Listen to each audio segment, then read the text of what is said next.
¿Ya pueden ver las diapositivas? Sí.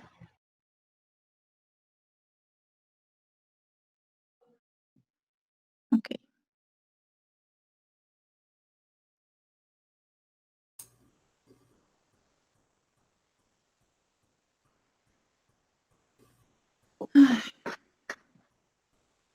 Bueno, listos.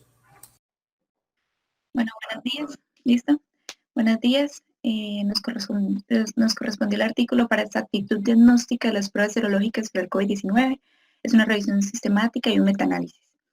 Entonces, para comenzar, hablar sobre la revista es BMJ y los autores que escribieron este artículo, los principales que tomamos fue Mayara Lisboa Bastos, Gamucharay, Tabasiba y Sai Kunal Abidi.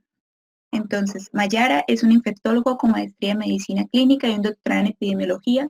Trabaja en la unidad de epidemiología respiratoria e investigación clínica de la Universidad de McGill en Montreal. Estos tres autores trabajan ahí y además trabaja en el Instituto de Medicina Social de la Universidad Estatal del Río de Janeiro en Brasil. Adicionalmente, Gamucharay estudió en la Universidad del Estado de Arizona en la Escuela de Ingeniería de Sistemas Biológicos y Salud. Y de Sai Kunal solamente pude tomar de conocimiento de eso, que trabaja en la unidad epidemiológica. Con nosotros dos. Es importante conocer a nuestros autores para saber la importancia de nuestro artículo y tener una referencia acerca de esto. Por agregar que estos autores fueron los principales en escoger la primera elección de los 5.000 artículos que se tomaron en un inicio. Bueno, antecedentes que se sabe sobre este tema. Las pruebas serológicas para detectar anticuerpos contra SARS-CoV-2 podrían mejorar el diagnóstico de la enfermedad y ser herramientas útiles de vigilancia epidemiológica, porque sabemos que ya las otras serían las pruebas moleculares, entonces esta sería una forma de tomar la muestra, ¿sí? Y de obtener unos resultados. El número de pruebas ha aumentado rápidamente y muchas se están comercializando puntos de atención. Como ya sabemos, y pues para que quede claro, los puntos de atención, las pruebas de puntos de atención son las pruebas rápidas, aquellas que se toma la muestra y se entrega el resultado en media hora, en una hora. Y la base de evidencia que respalda la precisión diagnóstica de estas pruebas no se ha evaluado formalmente, por eso el ser de este artículo, para evaluarlas, pues primariamente.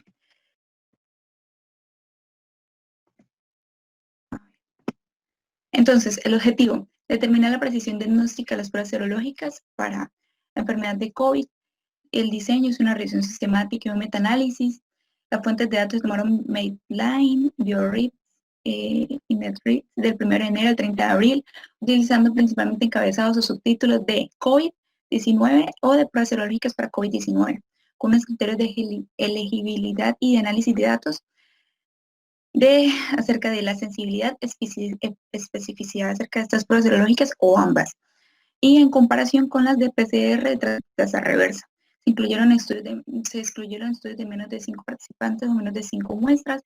El riesgo de sesgo se evaluó por medio de QUADAS, que es una herramienta para evaluar la calidad de las pruebas diagnósticas, de la precisión de estas pruebas diagnósticas, y la sensibilidad y especificidad se agruparon mediante metaanálisis bivariados. Entonces, para resumir bien acerca de qué se va a tratar nuestro tema, pues las pruebas de diagnóstico para COVID-19 se dividen en las pruebas moleculares que detectan el ARN viral, que son las de PCR transcriptasa reversa, que tienen como desventaja que tienen un costo elevado y poca disponibilidad de materiales, pueden arrojar falsos negativos. Entonces, para aclarar, estas pruebas solamente van a detectar el virus activo. Siendo así, solamente detectarían el virus cuando lo tiene la persona. O sea, no van a detectarlo si lo tuvo antes, si la persona estuvo previamente infectada, solamente si está enfermo ahora. Y las pruebas serológicas que detectan las inmunoglobulinas o los anticuerpos, que estas son de las que se refiere el artículo, y estas son las que van a detectar si la persona está infectada ahora, si ya desarrolló los anticuerpos o previamente. Entonces hablamos de la ELISA, de la LPIA, CLIA que son más económicas y fáciles de implementar en los puntos de atención. Detecta cuando una persona tenía el virus y cuando lo tiene activo, ya lo mencioné. Entonces, para hablar un poquito acerca de las pruebas, los inmunoensayos de flujo lateral LFIA, lo que van a hacer es que se va a tener este dispositivo en el cual se va a implementar la sangre, se va a integrar la sangre, o muestra de sangre, entonces ella va a correr por esas bandas y va, dependiendo si tiene los anticuerpos o no, entonces va agarrando, van a ir tomando color estas banditas, ¿sí? Dura aproximadamente 15 minutos, entonces por esto esta sí vendría siendo una prueba en el punto de atención. Los resultados se van a ver así, en la línea de control va a dar, si solamente está resaltada esta, la prueba será negativa, si tiene la hemoglobina M, va a dar la línea de control y la línea de la inmunoglobulina M, si no, la inmunoglobulina G positiva, que sería la línea de control, y la de IgG, o que marque las tres líneas. La ELISA, Y si la banda es negativa, y si no sale ninguna banda, sería que no estuvo tomada correctamente la sí, muestra. está dañada la muestra, o la muestra es inadecuada o la bandita está pasada, está vencida, ¿no? Eso puede suceder, que no le salga nada. Mm, sí, también, Hay que volver a también. repetir la prueba. Bueno, sí, tenemos que volver. Pero entonces esta tiene la ventaja que si no sale el resultado, se podría volver a tomar la muestra del paciente porque pues como es tan rápido el resultado, el paciente estaría ahí pues para volverla a tomar. Si espera, ¿no?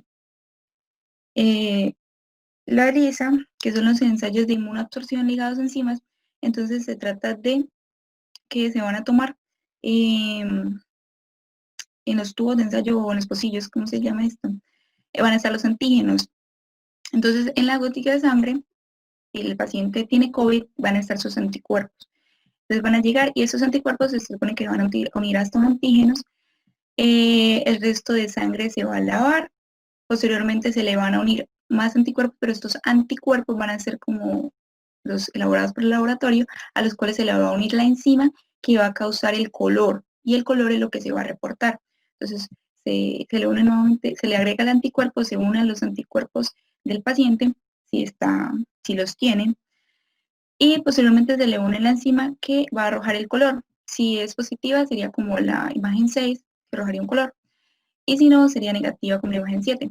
Y en la imagen 6 puede ser, dependiendo de la intensidad del color, o sea, la prueba puede salir positiva, pero entre más color quiere decir que más anticuerpos tendría la muestra. Eso es un pequeño resumen del PCR, el flujo lateral y de la ELISA. Entonces, como ya lo dije, molécula testada en PCR viral, ARN viral. Flujo lateral y ELISA anticuerpos, IgG y IgM. Flujo lateral en punto de asistencia, la ELISA es más complicada, requiere un laboratorio. Flujo lateral es más rápido, de 15 a 20 minutos, la ELISA también es de 1 a 3 horas. Muestra sangre en la RC, en la PCR con transcriptasa inversa, transcriptasa reversa, qué pena. Se va a tomar un hisopado nasofaringeo o esputo, y la de flujo lateral es una muestra por ensayo. Las otras pueden ser de hasta 96. Bueno, los inmunoensayos quimioluminescentes tienen el mismo fundamento de la ELISA, se va a hacer lo mismo con el antígeno, se le pega al anticuerpo del paciente, tomando la muestra de sangre. Posteriormente se le agregan otros anticuerpos que se van a unir a los anticuerpos previos, y estos son los que le van a unir, se le va a agregar la enzima, la sustancia, para que mediante una reacción de catálisis y oxidación arrojen luz, y esto sea lo que detecte si es positivo o negativo la prueba. Entonces, para tener en cuenta, en varios de estos estudios se evaluaron la precisión de más de un método de prueba. Entonces, por ejemplo, un artículo podía tener dos métodos de prueba, que sería ELISA y LPIA o CLIA. Entonces ya sería 3. O más de una prueba índice particular, que sería evaluar no solamente, por ejemplo, ELISA y LPIA, sino 2 de ELISA, ¿sí? Y a esto se le llamaría como un brazo de estudio. Por eso, a pesar de que 40 artículos, se tomaron más de 40 brazos de estudio. Y pues las evaluaciones por el QUADS. Entonces, para tomar nuevamente cómo se hizo la selección. Entonces estuvieron en un principio 5.014 artículos identificados con los conceptos que ya les había dicho, SARS-CoV-19 y pruebas serológicas para COVID-19. Entonces, se retiraron duplicados, los resúmenes se escanearon, entonces por medio de los resúmenes excluyeron 4.696, se adicionaron 2, quedaron 275, de esos 275 se extrayeron, se eliminaron 235 porque revisando el texto completo de esos artículos se dieron cuenta que no reportaba la precisión correcta, que las referencias no eran las correctas, que eran para otras enfermedades no COVID, que eran adecuados sus resultados, bueno, de más explicaciones, o que tenía menos de 5 participantes. En total, como ya les dije, se tomaron solamente 40 artículos y se incluyeron 73 brazos de estudio. Para describir la heterogeneidad se construyeron curvas sumarias de características operativas del receptor, que son las curvas ROC, que tienen con revisiones de predicción del 95%. Estas son las curvas ROC, las que están a la parte inferior izquierda. Entonces, las curvas ROC tienen la intención de señalar tanto la sensibilidad como la especificidad y tienen la característica de que esta línea que ven en el medio normalmente no está, pero es un indicativo para saber que si las pruebas funcionan o no. Si las pruebas están por encima de esta línea naranja, sería que las pruebas sí tendrían valor y sí serían pues buenas. Si no, si están por debajo de ella, pues no se deberían tener en cuenta. Entonces, la prueba va a ser mejor entre mayor sensibilidad y especificidad tenga.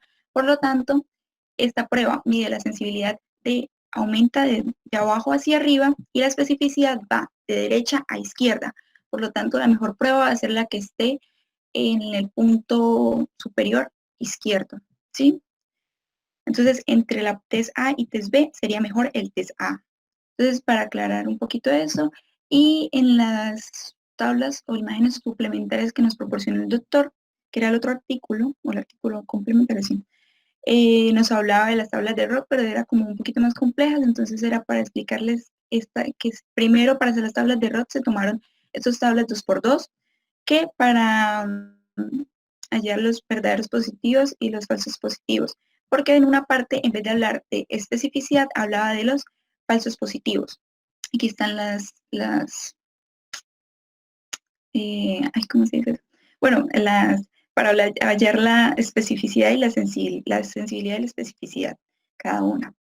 ¿Ok? Entonces, aquí era lo que les decía. Si ustedes se dan cuenta, en la parte del eje de las X habla de sensibilidad y en la parte del eje de la Y habla de falsos positivos, ¿sí? Entonces vemos la curva por medio de ROC y evalúa la ELISA, evalúa la LPIA, evalúa CLIA y otra vez CLIA, pero con diferente inmunoglobulina.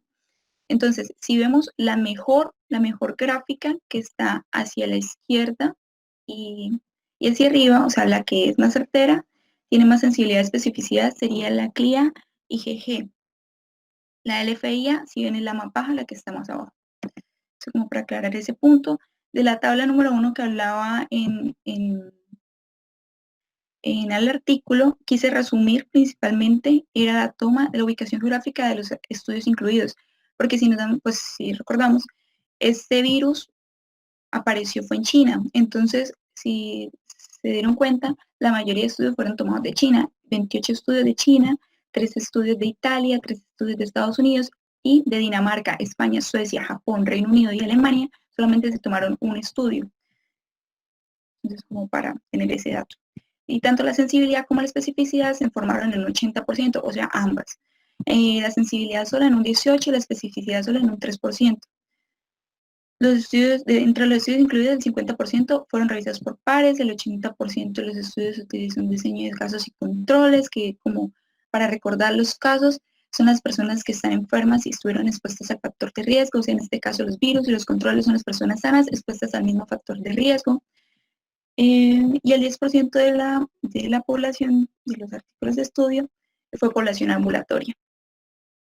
Para estimar la especificidad se incluyeron el uso de muestras recolectadas antes de la aparición del COVID-19, recolectadas durante la epidemia de individuos no sospechosos de tener COVID, de individuos con síntomas de COVID y un resultado negativo para la PCR. y en individuos con infección confirmada por laboratorio con otros virus respiratorios. Aquí está un ejemplo pues, de los lugares, del estudio, del sitio en donde se tomó muestra, del tipo de estudio, el diseño de estudio. Y aquí excluí algunas características de estas pruebas. Entonces, si se hicieron con kits comerciales o no, si ustedes suman eso, les va a dar 40. Pero, por ejemplo, si toman lo de las inmunoglobulinas, se van a dar cuenta que le va a dar más por el número de brazos a estudio. Eso como para resaltar. Y continúa mi compañera.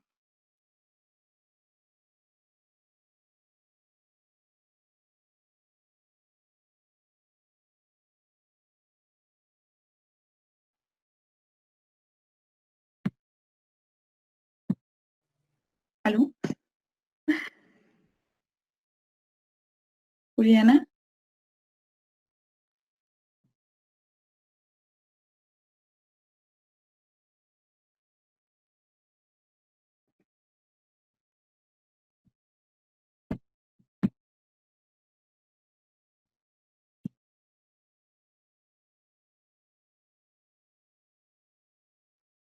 ¿Ya ahora sí me escuchan? Sí. Ya. ¿Sí? Ah, bueno. Bueno, Ya. entonces para continuar con el análisis de los datos, entonces continuamos con la figura 2. Y acá vamos a encontrar que se va a hacer el resumen de las evaluaciones QUAD 2 para el riesgo de sesgo. Entonces vamos a comenzar por la selección de pacientes, que como podemos ver, el riesgo de sesgo fue relativamente alto o poco claro en un 98%, lo que se muestra aquí en la barrita rojita. Y la cual en su mayoría se da este riesgo de sesgo porque en su mayoría se utilizaron métodos de casos y controles, pero no se utilizaron muestras consecutivas o aleatorias. En las pruebas índice o las INDEX, las que tenemos acá, se muestra que el riesgo de sesgo fue alto y poco claro en un 73% de porcentaje, porque no estaba claro si la prueba había sido interpretada ciega respecto a la estándar o si se tenían valores previos para poder clasificar los resultados como positivos o como negativos. En cuanto al estándar de referencia, vemos que es poco claro en un 94%. Aquí estaría lo que sería la PCR transcriptasa reversa, porque se presentan detalles inadecuados para las muestras, o también porque se utilizaron muestras diferentes al hisopado nasofaringio, y también porque se usaron menos de 2 PCR transcriptasa reversa para descartar las infecciones de COVID. Seguimos entonces mirando el riesgo de sesgo por flujo y sincronización. Vemos que fue alto y poco claro en un 67%, porque había falta de información o también porque las pruebas no estaban relacionadas como tal con el inicio de los síntomas. Entonces, si miramos aquí en la parte inferior, vemos que aquí ya observamos problemas importantes en cuanto a la aplicabilidad para las pruebas índice, aquí, que más o menos obtuvieron un 29% de riesgo riesgo de sesgo, esto teniendo en cuenta que la LFIA no se realizó, todas no se realizaron por punto de atención, sino que se realizaron fue directamente en laboratorio. Listo. Ahora aquí tenemos la tabla, continuamos con la tabla número 3, que aquí se tabula la sensibilidad agrupada y estratificada por tipo de prueba, acá, por tipo de prueba, y por clase de inmunoglobulina analizada. Como vemos, como podemos ver, aquí casi no se ve, la mayor de todas coinciden en que tienen una sensibilidad y una sensibilidad pues siempre considerable. Y aquí lo importante de tener en cuenta es que la que tuvo menores niveles de sensibilidad fue la LFIA para cada clase de inmunoglobulina. Continuamos con la tabla número 4, aquí que nos muestra es la especificidad individual agrupada por método de prueba serológica, acá, y clase de inmunoglobulina detectada también. Y aquí es importante destacar que para ELISA, si vemos acá, aquí en la hojita, ELISA tuvo una sensibilidad del 99.7% para IgM y el LFIA tuvo una sensibilidad aquí agrupada del 97%, del 96.6%, perdón, tanto para inmunoglobulina G como para inmunoglobulina M. La CLIA no se tuvo en cuenta este valor porque pues los datos no fueron concordantes para dar como tal un resultado general de la elasticidad. Ahora vemos la tabla número 5, la cual nos muestra un metaanálisis estratificado para evaluar las posibles fuentes de heterogeneidad en sensibilidad y específica. Vemos algo importante, que es el hecho que para CLIA la especificidad fue mayor en los ácidos informados a nivel de muestras. Por acá está. Para nivel de muestras, y las estimaciones de la sensibilidad y la especificidad agrupadas fueron mayores cuando se utilizó proteína de superficie o también de nucleocápside. A ver esto.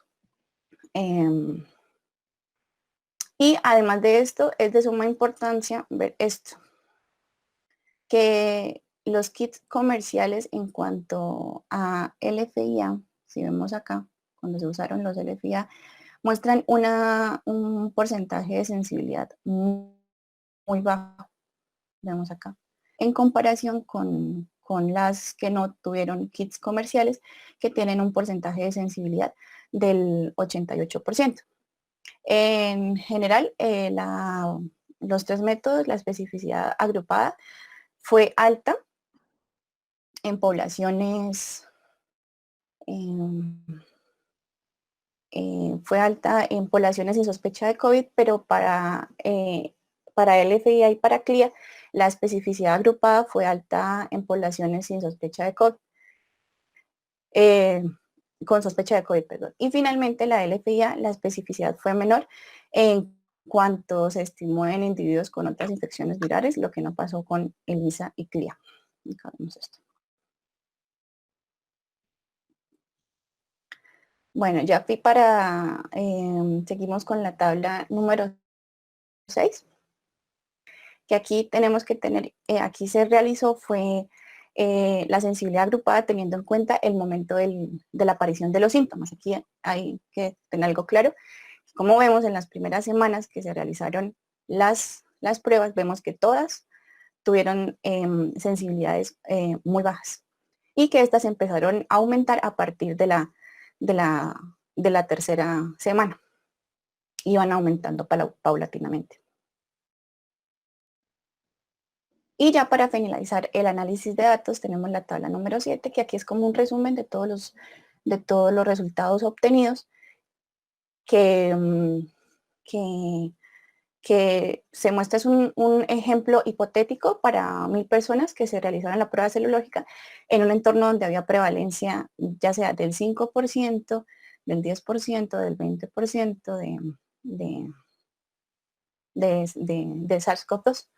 Entonces, si miramos la prevalencia del 10% para 1000 personas, analizando con LFIA, vemos que la 34 pueden ser clasificadas incorrectamente en poblaciones que presentan COVID, como vemos acá.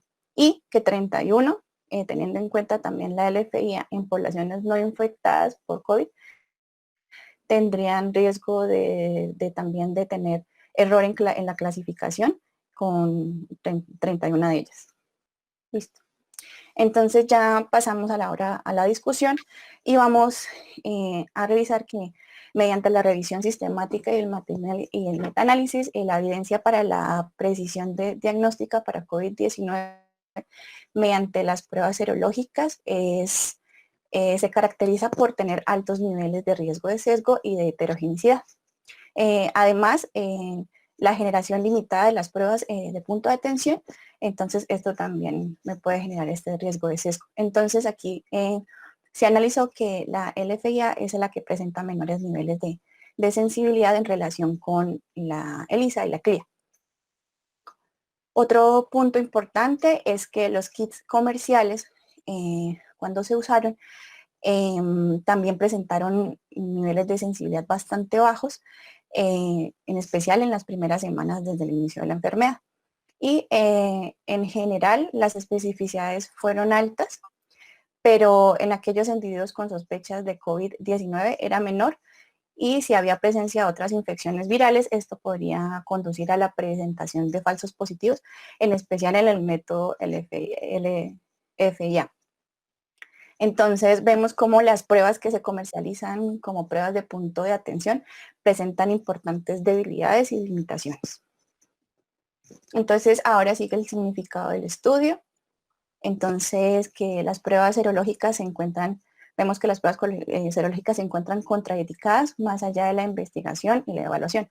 O sea que por ahora solamente se deberían usar en cuanto a eso, para investigar y para evaluar, más no para dar como tal diagnóstico, porque aún falta información en cuanto a la aplicación de las pruebas mediante punto de atención. Entonces, como se encontró poca disponibilidad de la información en las personas a las cuales se les practicaron estas pruebas para SARS-CoV-2, estos resultados no deberían aplicarse a aquellas personas que necesiten el resultado después cuando tienen síntomas ya de COVID-19. Es decir, o sea, no podemos tener en cuenta estos resultados para dar como tal los diagnósticos. Y como por eso vemos que mediante este análisis se sugiere que las pruebas serológicas actuales tienen una utilidad limitada en el diagnóstico de COVID-19.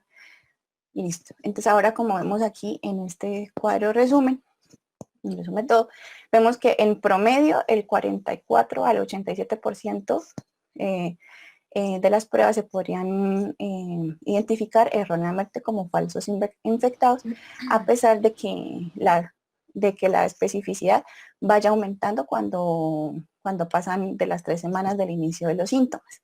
Entonces, como vemos, por ejemplo, aquí en ELISA, a pesar ella de tener una sensibilidad bastante alta, vemos que de todas maneras me arroja un falso negativo del 18% y que puede clasificarme erróneamente.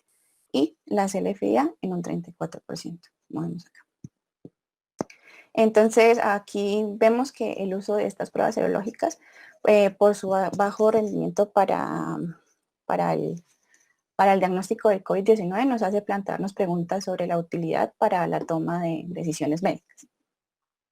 Las fortalezas y debilidades del estudio. Entonces las fortalezas va a ser que la estrategia de búsqueda de información se realizó de manera sistemática y delicada, descubriendo también en la literatura que a pesar de que estos estudios fueran revisados por pares, también se encontraban riesgos de sesgo.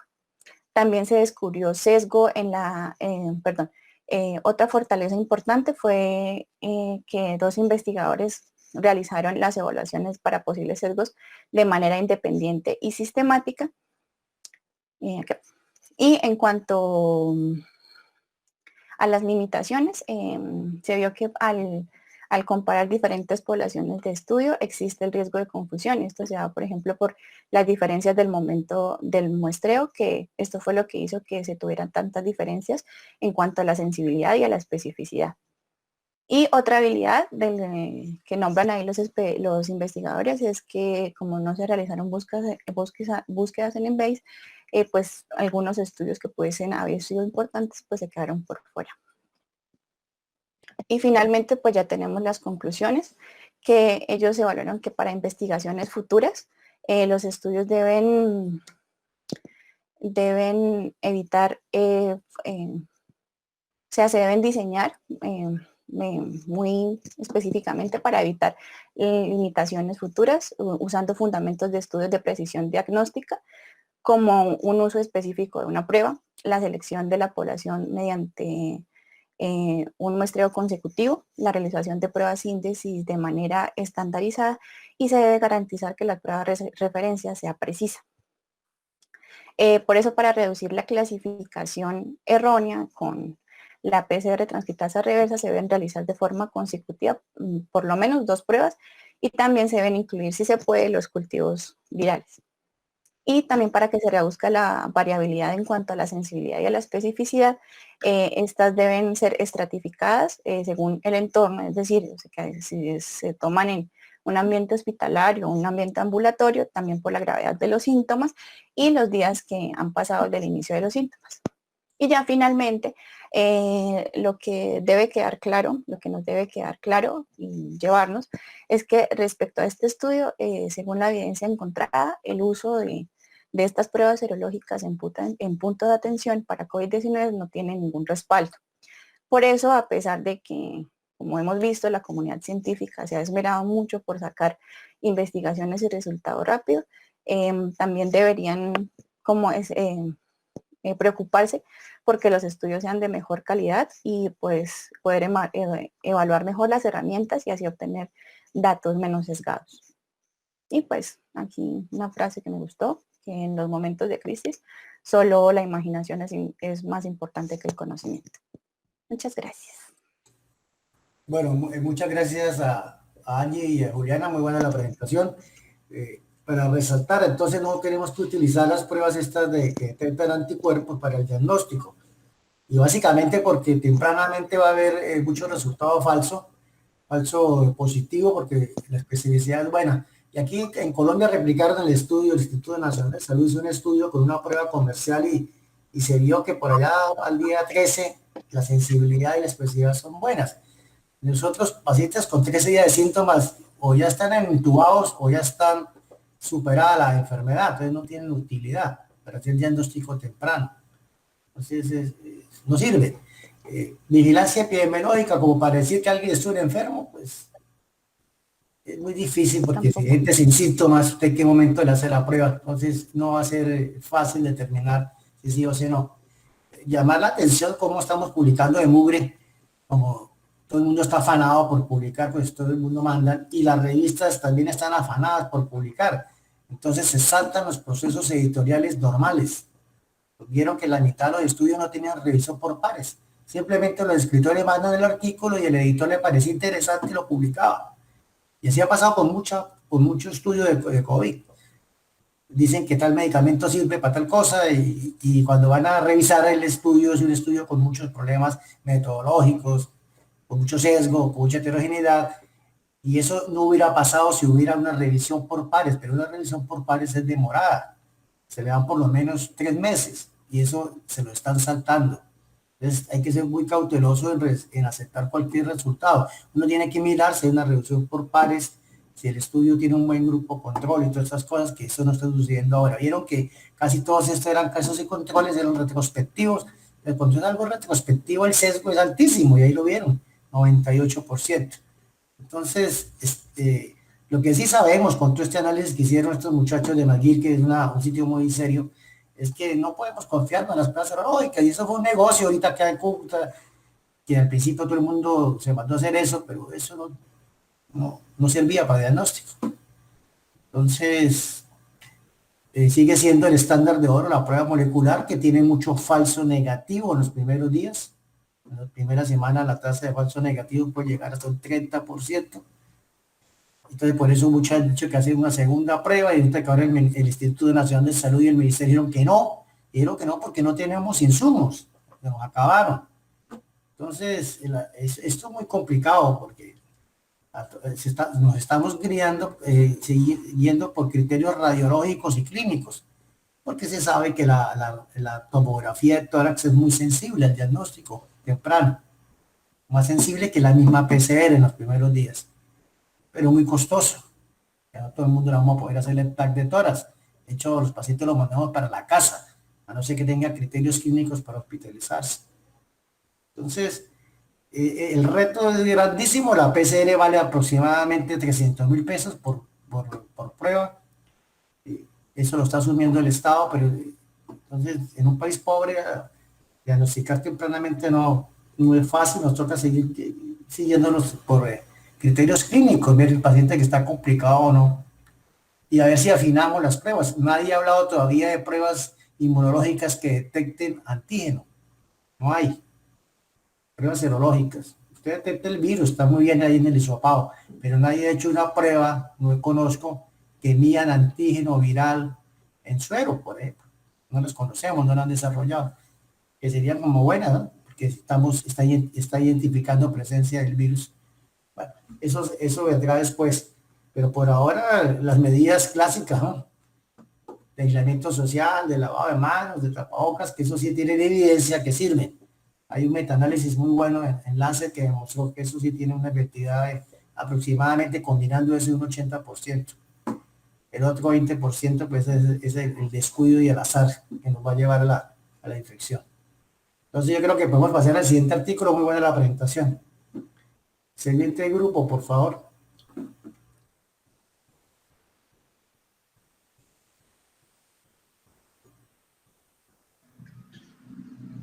Hola, buenos días, doctor. Buenos días, sigan. Diego nos va a hacer el favor de proyectar. Ya, Diego nos va a hacer el favor de proyectar las diapositivas, porque aquí yo no puedo. Regálame un momentico, ¿sí?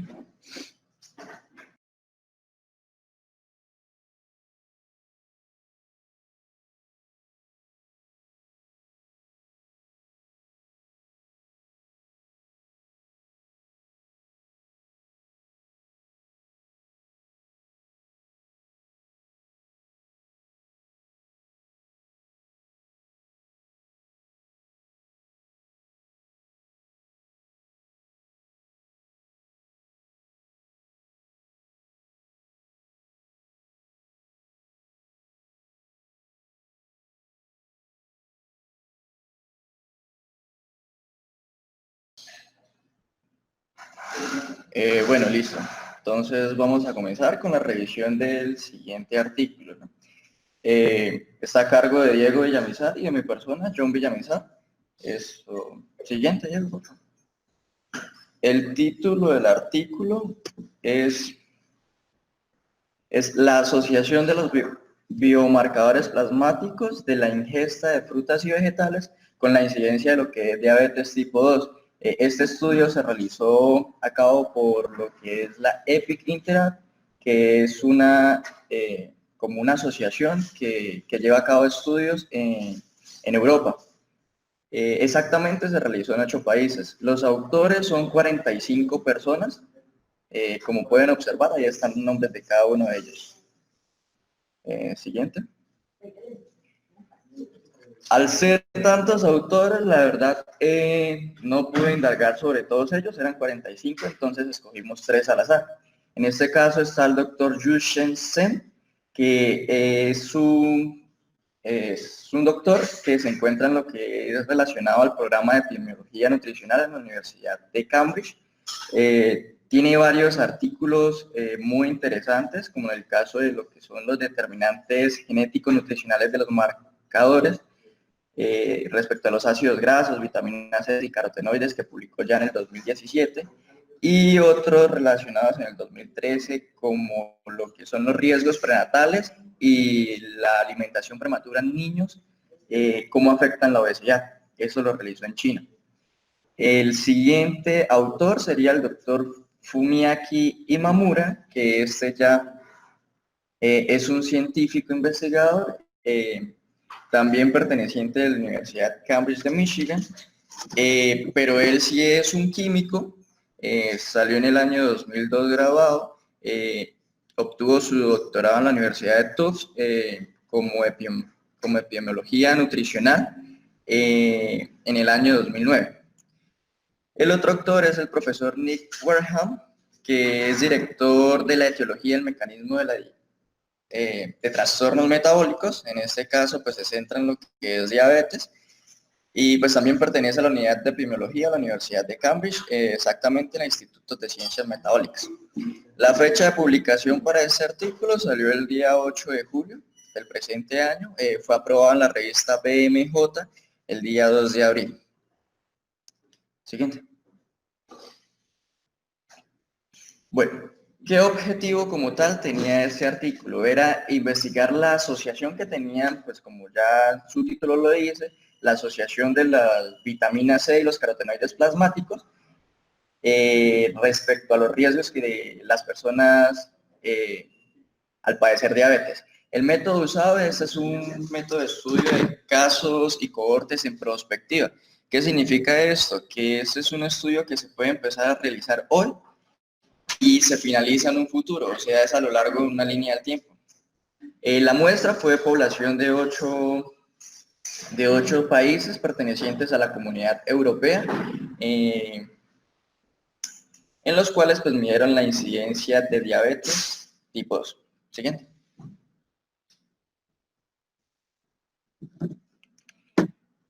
El por qué decidieron realizar esta investigación. Primero que todo, como bien ustedes saben, en los últimos años ha habido un aumento de lo que es el aumento de la diabetes en las personas. Este caso ya casi que no es, le está dando a cualquier persona, no está cumpliendo como, digamos, los criterios o parámetros que antes se tenía, digamos, que a personas de cierta edad era cuando iban a tener diabetes. No, ahora cualquier persona le puede dar, porque básicamente estamos siguiendo como la misma forma de alimentación, comidas procesadas, manejamos estrés, sí, o sea, estamos estandarizándonos todos, entonces a cualquier persona le está pudiendo dar diabetes.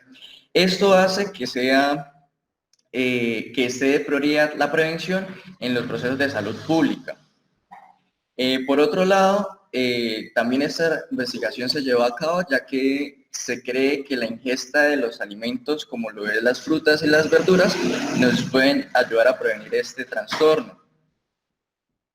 Otras pautas fueron que los estudios anteriores eran inconsistentes, había falta de evidencia, aparte tenían errores de medición, los cuales no son fiables en la actualidad, pues para poder llegar a una conclusión.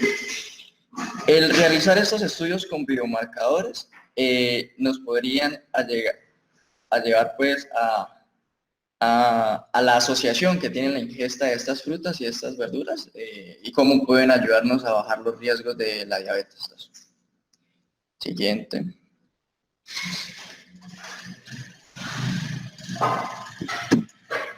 Para este estudio ya se tenían conocimientos de algunas cosas, en este caso ya habían investigaciones en lo que era la relación de las frutas y las verduras y cómo ellos bajaban lo que era la incidencia de poseer diabetes, pero los datos como tal habían inconsistencias. Habían ya evidencia de los biomarcadores a usar respecto a estas frutas y verduras, pero pues toca complementar su estudio, por eso se realizó. Ahora este estudio, ¿qué nos agrega? Nos agrega los resultados de cada uno de los biomarcadores sanguíneos, la composición y el puntaje ya plasmático como tal de cuándo se relaciona los valores de vitamina C con una persona que posee diabetes y con una que no, pero pues en población europea. Eso también estudio, pues ahora sí ya se ratifica que ahora el incremento de ingerir frutas y verduras nos ayudaría a prevenir la diabetes tipo 2. Y ya, siguiente.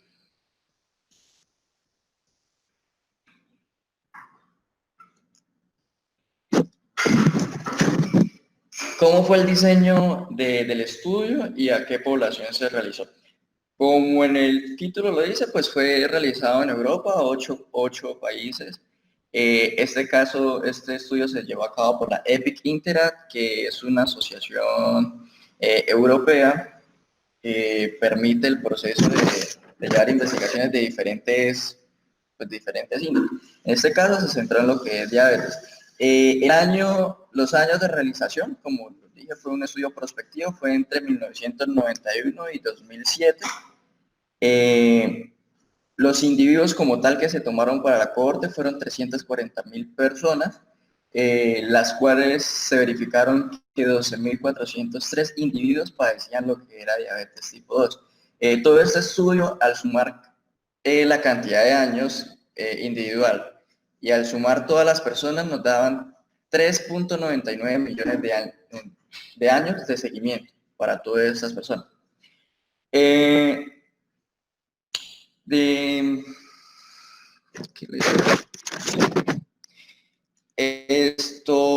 Estos estudios se caracterizan porque, bueno, como en un inicio le dije, es prospectiva, entonces están los pacientes y miran quiénes sí desarrollan la enfermedad y quiénes no. Los que van a desarrollar la enfermedad, en este caso, van a ser los casos y los otros quedarían perteneciendo a la cohorte.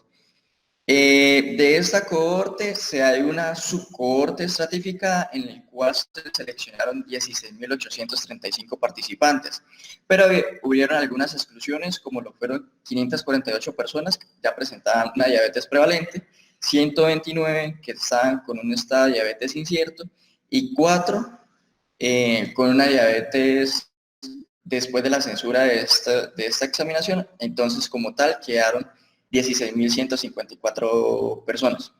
Siguiente.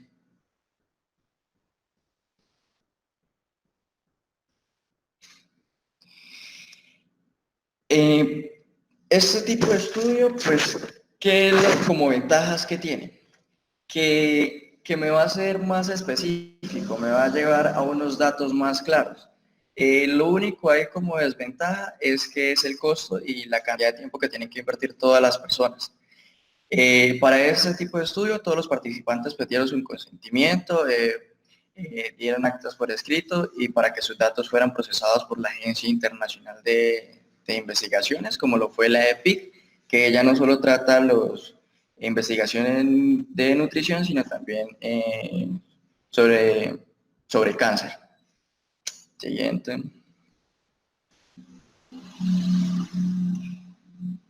¿Cómo realizaron esta medición? La medición fue realizada por medio de muestras sanguíneas. En este caso, la primera muestra realizada por la EPIC fue una muestra de sangre en ayunas, las cuales fueron almacenadas a temperaturas menores de 196 grados centígrados, utilizando el método de cromatografía líquida ultravioleta de alto rendimiento.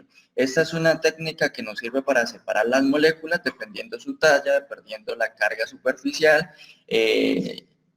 el peso y otras características más. Este tipo de método presenta una parte móvil y una estable. La parte móvil es un líquido que se le agrega a las sustancias y la parte estable muchas veces es un cilindro que vibra, que hace que haya como la división de estas moléculas para poder diferenciarlas. La realización de la medición de vitamina C y carotenoides pues se llevó en diferentes muestreos, se subdividió, ya que a la vitamina C se le suministraba un líquido que era el ácido metafosfórico, que ayudaba a prevenir su oxidación y aparte estabilizaba esta vitamina.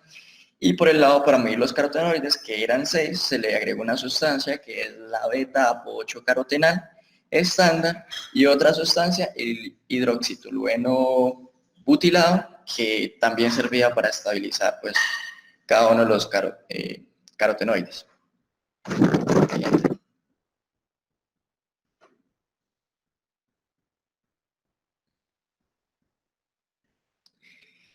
Otras características para llevar a cabo la medición de este artículo fue como en primera medida tomar el peso, altura, circunferencia de lo que es la cintura y todo esto fueron recogidos por personales de la salud durante la visita de las personas que estuvieron al centro de estudio, excepto en lo que fue Francia ni Oxford, que no pudieron realizar eso.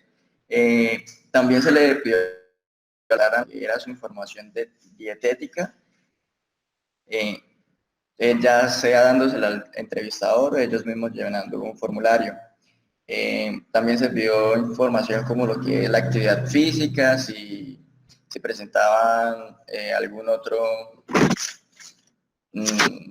consumo de sustancias como el tabaco o alcohol, si tenían algún historial médico relevante para ellos, y biomarcadores pues que se llevó a cabo pues por el laboratorio SHL, que es un laboratorio ubicado en lo que es Alemania, Países Bajos. Siguiente.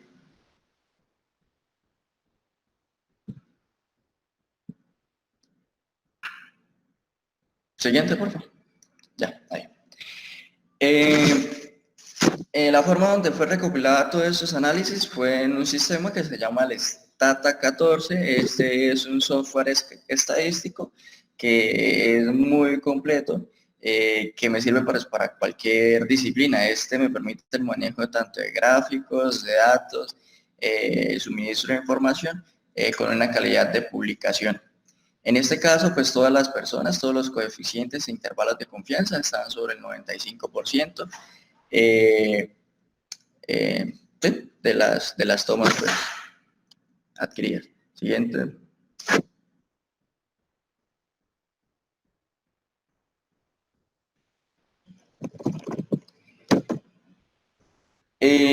Para este estudio,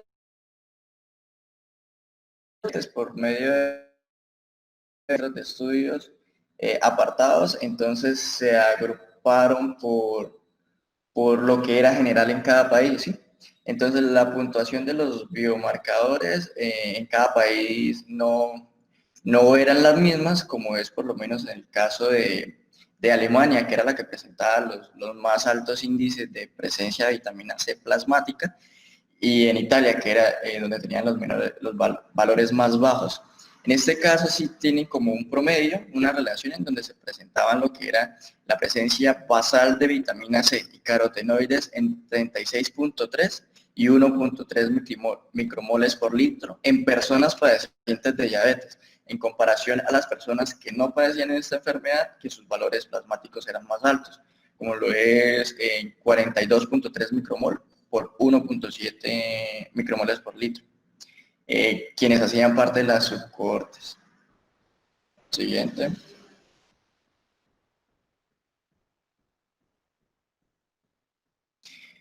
Bueno, aquí ya le toca a Diego. Ya aquí a continuación, ya los resultados. Ya. Muy buenos días. Bueno, para seguir con los resultados, es necesario,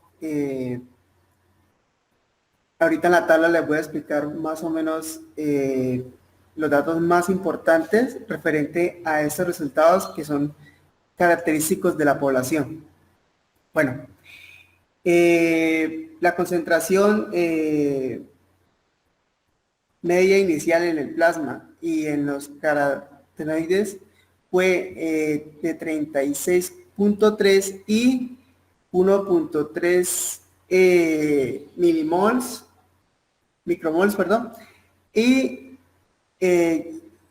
estos se dieron respectivamente, o sea, 36,3 de la vitamina C y 1.3 de los carotenoides totales que desarrollaron diabetes tipo 2.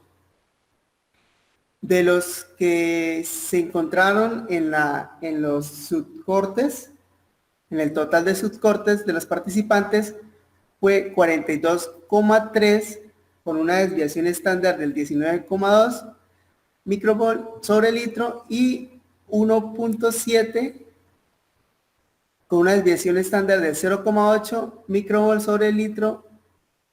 Y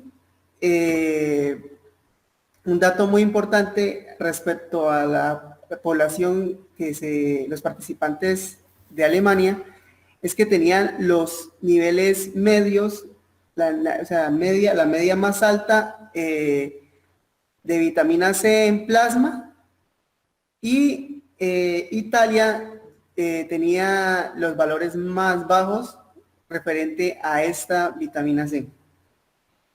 ¿Puede pasar, por favor?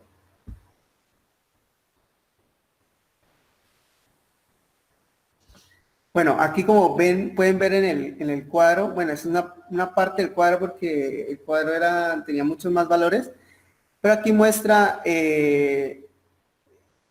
los casos de diabetes mellitus tipo 2, muestra la media que es 36,3 y con una desviación estándar del 18.3, y también muestra como otros valores importantes, aparte del que hablé de Alemania y el de Italia, que mostraban respectivamente el más alto y el más bajo en vitamina C. En Francia, los niveles medios de carotenoides, o sea, donde dice total de carotenoides, los niveles medios, en Francia presentaba los más altos con un 2,3 y una desviación estándar del 1,0. Y en Dinamarca obtuvieron los niveles más bajos con 1,3.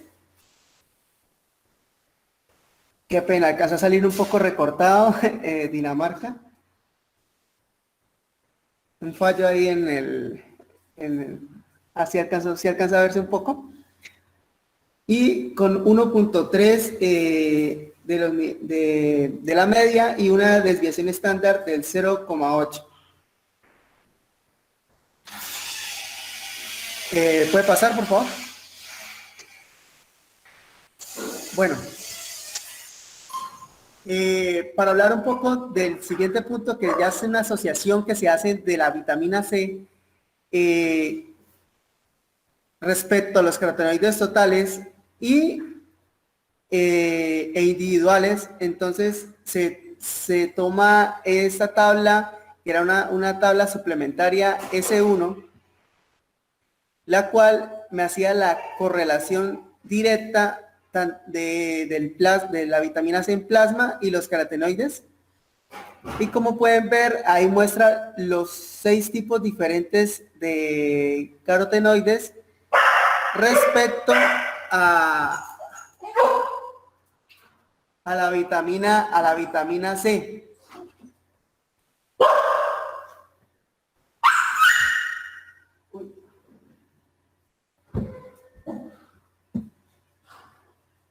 Bueno, respecto a la vitamina C, y como pueden ver, varía mucho dependiendo del tipo, y todos tienen una desviación estándar diferente, sobre todo mirando los menos utilizados, o bueno, los menos encontrados, que serían el lutein y el zeaxantin.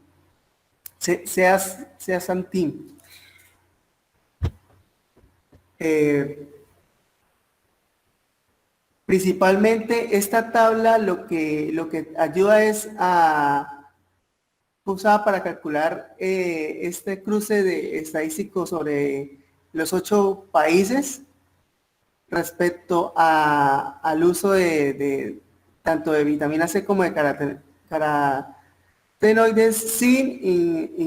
o sea, no sé, el único país que no se tomó en cuenta fue Suecia. ¿Puede pasar, por favor?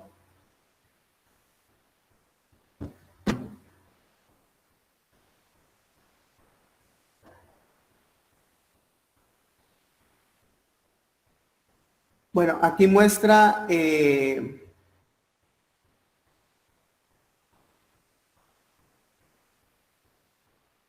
una tabla suplementaria que muestra la sensibilidad del análisis entre la asociación de la vitamina C y los carotenoides que están presentes en la diabetes tipo 2. Como pueden ver, muestra otra vez diferentes modelos, y esos modelos van a ir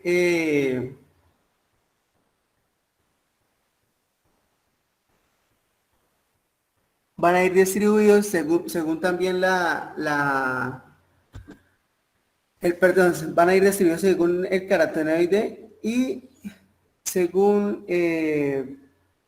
las exclusiones que mi compañero también habló antes.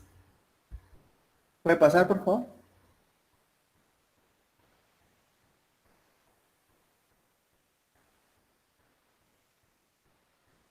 Bueno, para hablar un poco sobre el siguiente punto, que sería una asociación de la vitamina C en el plasma y los carotenoides totales e individuales en pacientes que tienen incidentemente la diabetes tipo 2. Aquí nos muestra la tabla número 2 y hace unas asociaciones prospectivas respecto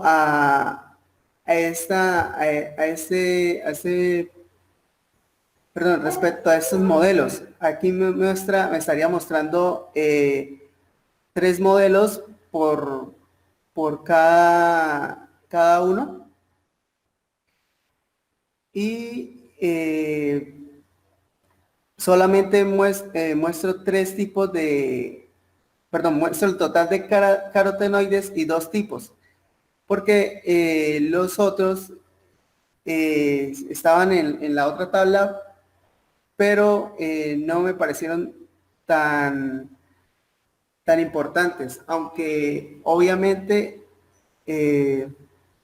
también tenían valores muy diferenciales respecto a esos.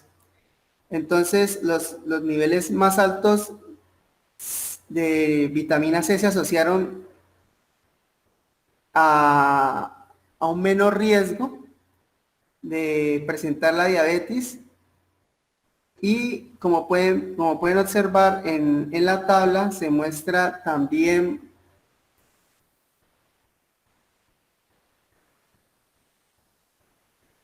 eh, 5 grupos y a lo último un último grupo para una desviación estándar.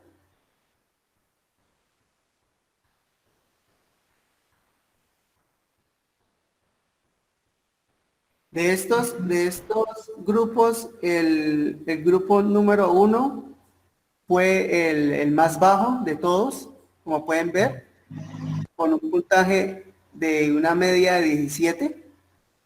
Y el más alto, el grupo 5, con 64.9. Y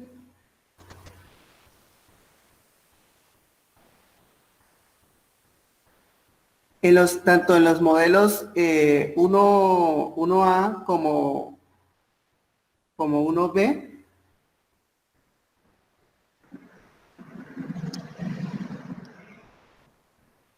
se atenúa después un ajuste adicional, y la razón, o sea, como pueden ver en la parte donde dice total de carotenoides en la tabla, hay unas partes donde dice que el total de la razón del riesgo para esa desviación de estándar, un total de 0,75, y obviamente en un intervalo del 95%, como habíamos visto anteriormente. ¿Puede pasar, por favor? Bueno, si quiere pasemos a la conclusión ya, porque la verdad, digamos, estas tablas son están como algo tediosas. Ahí mostraban lo que era, pues, cada uno de los subgrupos, dependiendo de cómo las personas iban desarrollando la enfermedad. Pero pues, yo creo que ya mi compañero ha explicado bastante sobre las tablas. Si quiere, Diego, pasamos hasta donde está lo de conclusión. Listo.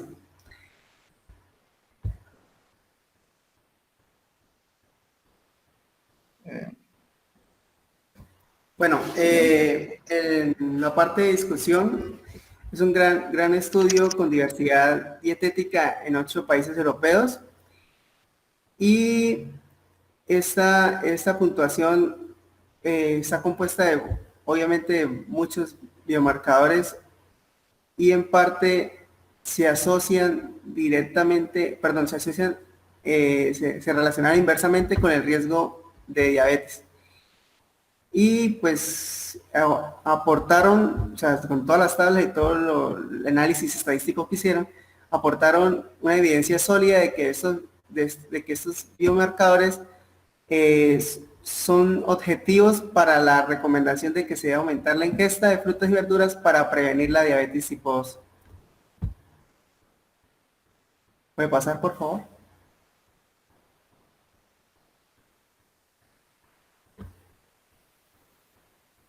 Bueno, el número de participantes con diabetes tipo 2 incidente en este estudio fue 10 veces mayor que en estudios anteriores,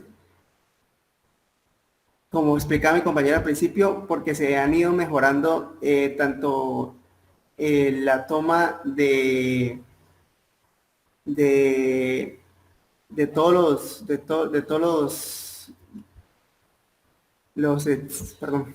la toma de las partes estadísticas, o sea, la toma de tanto de la muestra como de los participantes y todo, y se ha incluido a muchos más colaboradores para tener un punto más fijo y más sólido a la hora del análisis de la información. Y como pueden, la comparación con otros estudios, entonces, principalmente es limitada debido a que en los previos a estudios había un número de participantes mucho menor y una asociación positiva entre el consumo de jugo de frutas y verduras puede presentar un alto puntaje para reflejar para reflejar una combinación de factores, incluidos la vitamina C natural y el contenido de carotenoides en el jugo, así como en productos fortificados.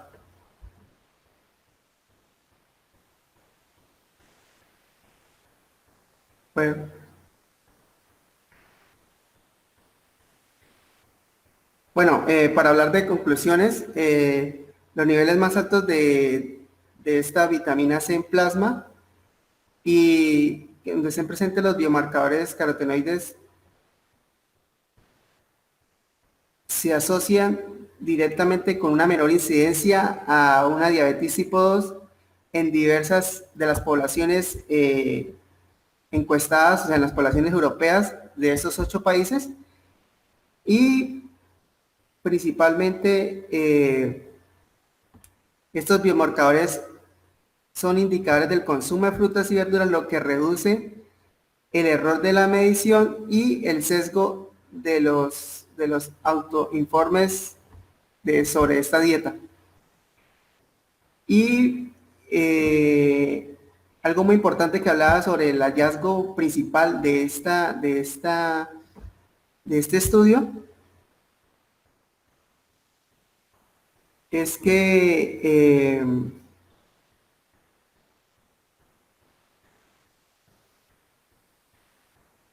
independientemente si es un aumento del consumo, esto implica llevar a un aumento del consumo, perdón. Esto implica llevar a un umbral recomendado y la implicación de esto mejora tanto en la cantidad moderada de mayor consumo de frutas y verduras entre las poblaciones que generalmente consumen niveles bajos, podría ayudar a prevenir la enfermedad como tal.